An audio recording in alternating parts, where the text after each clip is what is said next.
क्या आपको लगता है, क्या आप मान सकते हैं कि एक महिला क्लरिकल लेवल की इतनी बड़ी किंग पिन हो सकती है, इतनी शातिर हो सकती है कि अकेले ही पेपर चुराती रही और पेपर बेचती रही और किसी को कानो कान खबर नहीं हुई? 10 साल से बैठे हुए सेक्रेटरी को नहीं हुई, डिप्टी सेक्रेटरी को नहीं हुई, चेयरमैन को नहीं हुई, मेंबरों को नहीं हुई।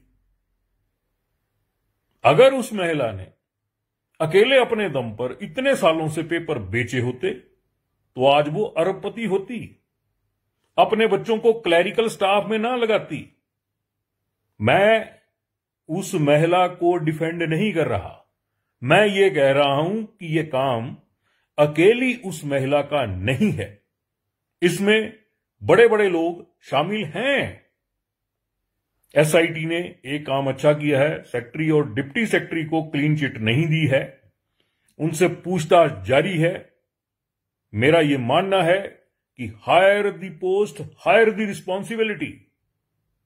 जो बड़े लोग उस ऑफिस में बैठे थे, जिनकी नाक के नीचे यह सब कुछ हो रहा था, मैं नहीं मानता कि उनकी कोई इसमें संलिप्तता नहीं है।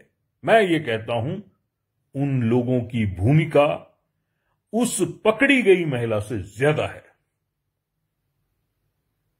महिलाएं इतनी तेज, इतनी चालाक, इतनी चतुर नहीं हो सकती कि वो अकेले अपने दम पर यह सारा काम करें, जब तक कि उनके ऊपर कोई बड़ा हाथ ना हो। सेक्रेटरी के जो लैपटॉप था उस पे भी पेपर होता था। जो सीक्रेसी ब्रांच है, जहां कहा जाता है कि पेपर रखा होता था, जहां से उस महिला ने चुराया या फिर सेक्रेटरी के लैपटॉप से चुराया, 2 जगह से चुराया जा सकता था, या सीक्रेसी ब्रांच से या सेक्रेटरी के लैपटॉप से।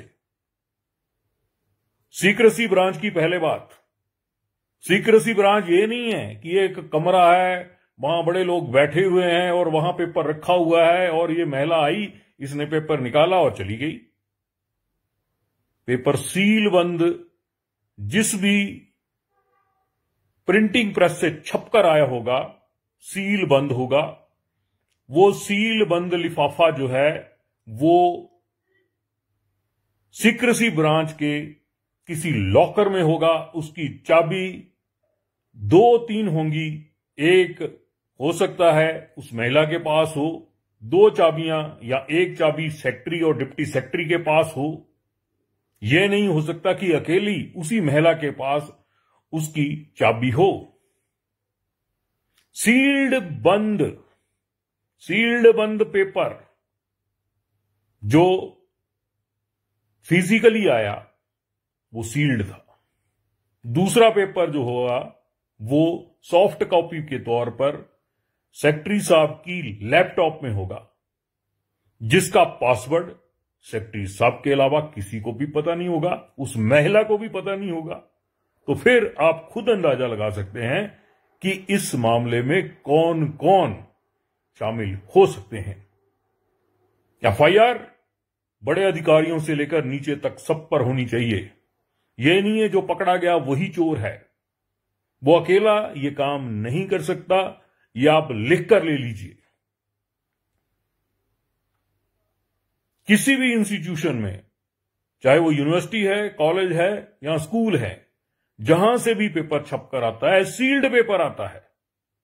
जो सुपरिटेंडेंट खोलता है सील को और बच्चों में बांटता है, उसको भी नहीं पता होता कि अंदर कौन कौन से क्वेश्चन आए हैं, जब तक उसको सील से निकालकर बाहर नहीं रखा जाता। तो मैं ये मानता हूं कि जो सील्ड पेपर हैं वो वैसे ही इंटैक्ट होंगे जैसे वो लॉकर में होंगे। जो सॉफ्ट कॉपी सेक्रेटरी साहब की लैपटॉप में आई, पेपर वहीं से लीक होता रहा, और जिसके लैपटॉप से पेपर लीक हो रहा है, मैं नहीं मानता कि उसकी भूमिका जो है वो शक के दायरे से बाहर है। मैं ये मानता हूं अकेला आदमी ये काम नहीं कर सकता। पुलिस भर्ती मामले में भी यही हुआ। 10-10 लाख रुपए के पेपर बिके, बेचने और खरीदने वाले अंदर, लेकिन लीक करने वाले बाहर। यहां पर लीक करने वाली महिला अंदर है। लेकिन पुलिस भर्ती मामले में लीक करने वाले भी बाहर बैठे हुए हैं। मेरा यह मानना है कि सारे मामले की पूरी जांच होनी चाहिए। जो बड़े बड़े लोग हैं उनकी भूमिका को बड़ी बारीकी से खंगाला जाना चाहिए, उनकी संपत्तियों की जांच की जानी चाहिए, उन्हें तरह तरह से इंटेरोगेट करना चाहिए ताकि सच पता लग सके। आप क्या बोलते हैं? आपको क्या लगता है कि क्या मैं सही बोल रहा हूं या गलत? फैसला आप करिए। क्या एसआईटी को बड़े लोगों को छोड़ देना चाहिए? उन पर भी एफआईआर होनी चाहिए ताकि सच सामने आ सके। ये 14 लाख युवाओं के भविष्य का सवाल है। ये उन मेहनती बच्चों के मुंह पर तमाचा है जो दिन रात पढ़ते हैं। गरीब आदमी तो कभी इस हिसाब से नौकरी पा ही नहीं सकता अगर इस तरह की बंदरबांट हमेशा से जारी है।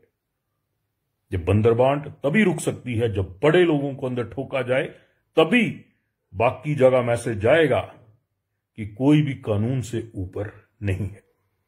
जय हिंद, जय भारत।